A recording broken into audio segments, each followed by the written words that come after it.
So yeah, we've been working this fire for about 9 hours now. We were dispatched at 3:06 this morning for a fire in the scrap pile at Consolidated Scrap Resources recycling facility here on Cameron Street.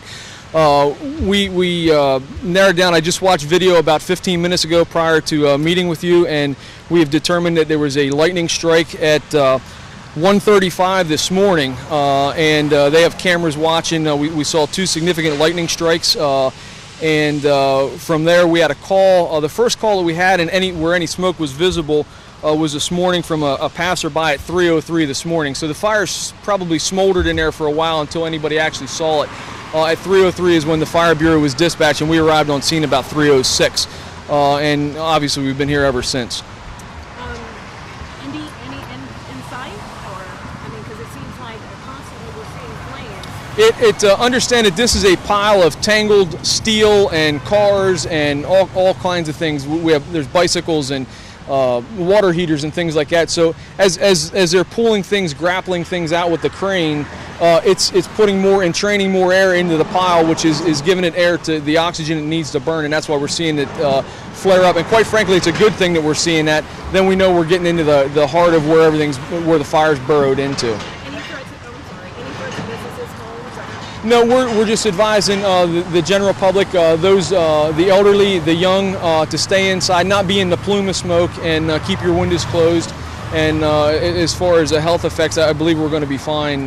We're closely monitored on scene for our first responders and the employees of CSR, and quite frankly, we don't have any issues that we're concerned about here on site either. Any special firefighting techniques that need to be used with this? No, we're just using water at this point. We're putting between 800 and 1,000 gallons of water on the fire every minute, and we don't want to put any foam on there because then we get into an environmental issue, so we're trying to minimize that environmental impact, and so we're just strictly using water at this point. Who's doing the air testing?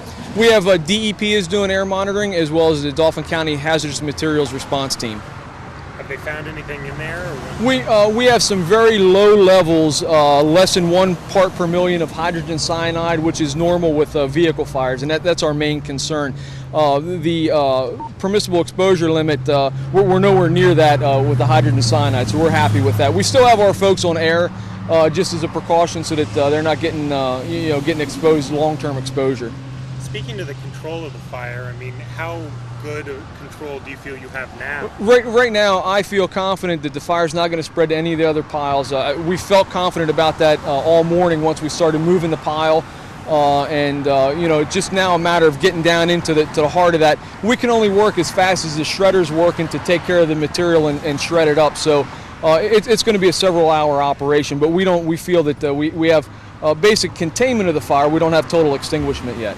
Aside from this new detail that you can fully confirm that it's a lightning strike, is there anything that's changed in the last 3 hours?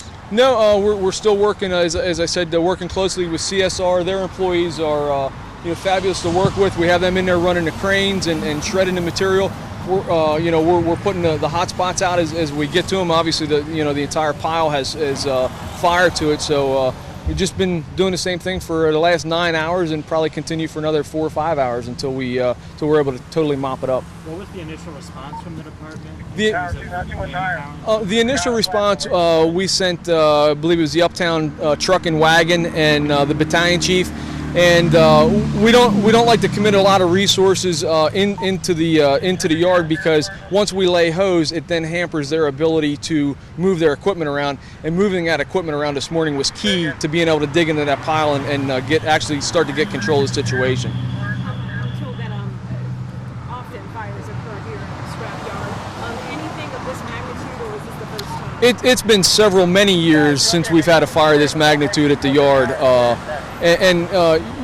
Understand recycling facilities, there's a lot of hazards. It's out in the air, out in the open, and lightning strikes are inevitable in these types of situations. So we're just going to deal with it the best we can.